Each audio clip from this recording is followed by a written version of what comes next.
Michigan জুড়ে high wind warning ও বাতাসের সতর্কতা জারি করা হয়েছে। ঘন্টায় ৬০ মাইল পর্যন্ত বাতাসের ঝড়ো গতিতে বড় গাছ ও বৈদ্যুতিক লাইনের পতনের ঝুঁকি রয়েছে।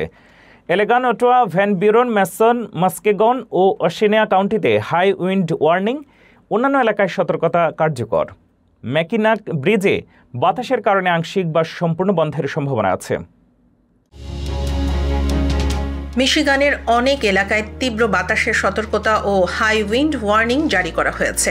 ন্যাশনাল ওয়েদার সার্ভিস জানিয়েছে বাতাসের গতি ঘন্টায় ৬০ মাইল পর্যন্ত পৌঁছাতে পারে। পশ্চিম মিশিগানের এলেগান, ওটাওয়া, ভান বুরেন, মাসন, মাস্কগন ও ওশেনিয়া কাউন্টিতে হাই উইন্ড ওয়ার্নিং কার্যকর রয়েছে।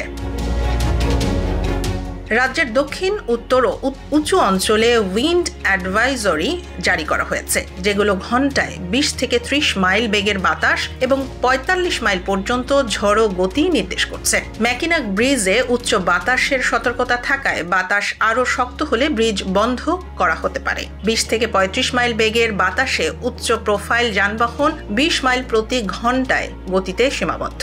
৫০ থেকে ৬৫ মাইল বেগে ব্রিজ আংশিক বন্ধ হবে এবং ৬৫ মাইলের বেশি হলে সম্পূর্ণ বন্ধ করা হবে।